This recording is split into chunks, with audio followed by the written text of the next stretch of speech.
अहमदाबाद में हुए विमान हादसे के बाद कई सवाल उठ खड़े हुए हैं, लेकिन हकीकत क्या है ये तो जांच के बाद ही पता चलेगा।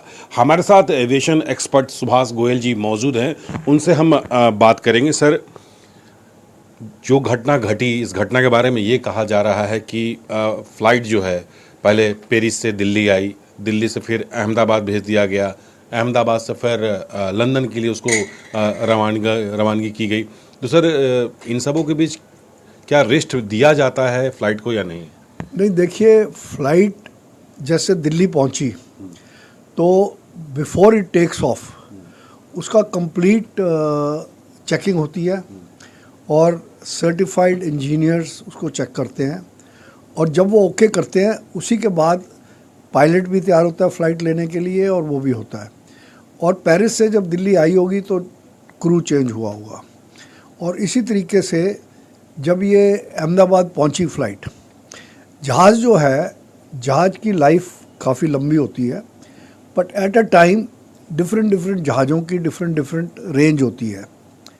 इस फ्लाइट की जो ये है, इसकी 15-16 घंटे की रेंज है, और बड़े आराम से दिल्ली से फ़्लाइट तो 1.25 घंटे लगते हैं, मैक्सिमम 2 घंटे।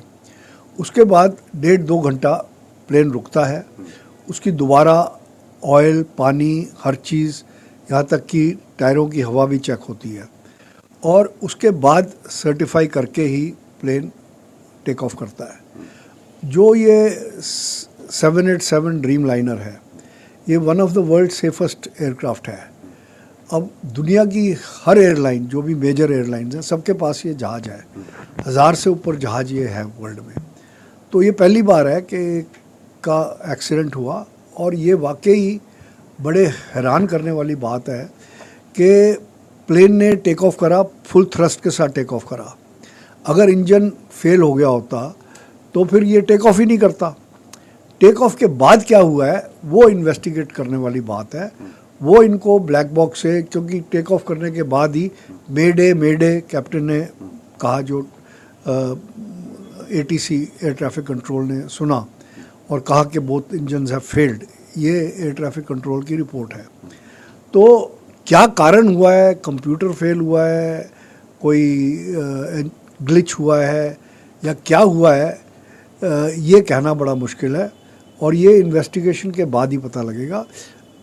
सिर्फ DGCA ही नहीं इन्वेस्टिगेट कर रही, बोइंग कंपनी के भी इंजीनियर्स और एक्सपर्ट्स अमेरिका से आके इन्वेस्टिगेट कर रहे हैं। ब्रिटिश गवर्नमेंट ने भी कुछ अपने एक्सपर्ट्स भेजे हैं, और DGCA तो कर ही रहा है। और तो ये सारे एक्सपर्ट्स जो हैं, ये इसको चेक करके बताएंगे कि क्या कारण था।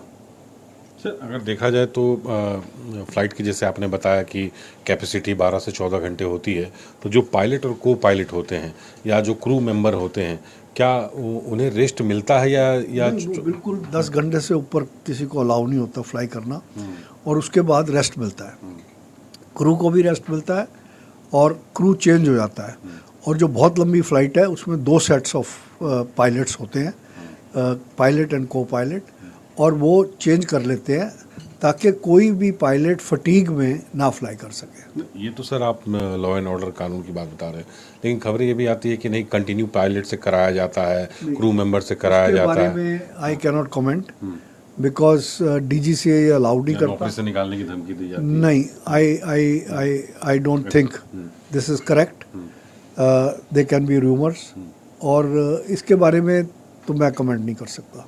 अच्छा, जैसे फ़्लाइट जब लैंड करती है सर, तो उसके बाद क्या होता है? क्या मेंटेनेंस जो स्टाफ होते हैं वो क्या करते हैं? प्रोड्यूसर क्या होता है? क्या सारा कुछ मैनुअल होता है? फिर कैसे ये कहा जाता है कि अब फ़्लाइट पूरी तरह से ओके है, पायलट जाते हैं या क्रू मेंबर जाते हैं या फिर यात्री को भेजा जाता है? नहीं, मैनुअल तो आदमी तो होते ही हैं, बट जैसे एयर कंडीशनिंग यूनिट होता है, APU जिसे कहते हैं, पुशबैक यूनिट होता है, स्टार्टर्स होते हैं, तो काफ़ी इक्विपमेंट होता है जिससे वो करते हैं। सर, एक मिनट आवाज़ मत करो, सॉरी। हाँ, तो सारी टेक्निकल सपोर्ट होती है, टेक्निकल टीम होती है, और एक आदमी नहीं करता, पूरी टीम चेकिंग करती है। तो जैसे सर पायलट जैसे बताया कि वो चेंज हो जाता है, तो क्रू मेंबर भी चेंज हो जाते हैं, सारे स्टाफ चेंज हो जाते हैं? हाँ जी, हाँ जी, हाँ जी। क्रू रेस्ट भी होता है, एक डेजिग्नेटेड टाइमिंग्स हैं और कोई भी एयरलाइन उसको वायलेट नहीं कर सकती, बिकॉज उसमें DGCA की काफ़ी स्ट्रिक्ट पेनल्टीज होती हैं। सर ये कितने घंटे का विमान को रेस्ट, जैसे मान लीजिए यहाँ से हम फॉरेन अमेरिका गए, हम इंग्लैंड जा रहे हैं किसी भी जगह पे, तो विमान को कितने घंटे का रेस्ट दिया जाता है? नहीं देखो, जो लो कॉस्ट कैरियर्स हैं वो तो 1 घंटे में ही टर्न अराउंड कर लेते हैं फ़्लाइट को, पर जो शेड्यूल्ड सर्विसेज हैं जैसे एयर इंडिया है, ये नॉर्मली 1.5 से 2 घंटे के बाद फ्लाइट होती है और वो सफिशिएंट टाइम होता है रिफ्यूलिंग करने का और पूरे कंप्लीट हर चीज़ की चेकिंग करने का। और जब वो ग्राउंड इंजीनियर सर्टिफाई करता है उसके बाद ही फ्लाइट उड़ती है। तो जैसे सर ग्राउंड इंजीनियर की बात हो रही है, पायलट की बात हो रही है, क्रू मेंबर की बात हो रही है, केबिन क्रू की बात हो रही है, तो जो मर्ज कंपनी जो है, जो दूसरे जो कंपनी से जो हम लोग जो मर्ज करते हैं, तो क्या उनका भी कुछ इसमें मेंटेनेंस टीम में कोई योगदान होता है, या अलग, या किसी दूसरे कंट्री में गया तो उसके हिसाब से चलना है? नहीं, जितने प्रोटोकॉल्स हैं, ये इकाओ इंटरनेशनल सिविल एविएशन ऑर्गेनाइजेशन है, इकाओ जिसका हेडक्वार्टर मॉन्ट्रियल में है। जितनी भी आईटा एयरलाइन, जितनी भी एयरलाइंस हैं, they have to follow those protocols. और इंडिया का भी अभी पीछे आईटा सेफ्टी ऑडिट हुआ था, जिसमें इंडिया, नेपाल फेल हो गया था और इंडिया उसमें पास हुआ है। तो all safety protocols and standards are being maintained by India. हादसा सिर्फ एयर इंडिया का या इंडिया में नहीं हुआ, वर्ल्ड की कोई एयरलाइन ऐसी नहीं है जिसके एक्सीडेंट ना हुए हों। अब देखिए पीछे मलेशियन एयरलाइन का जहाज़ पता ही नहीं लगा किस कारण से क्या चीज़ समुंदर के अंदर चला गया। कोई कहता है सैबोटेज है, कोई कहता कुछ है, कोई कुछ है, तो वो कंजेक्चर्स हैं, ठीक है ना। और इसी तरीके से एक मलेशियन एयरलाइन का जहाज़ अपना यूक्रेन रशिया वॉर में गलती से उनके ऊपर वो लग गया और वो लोग मर गए और डैमेज हो गया।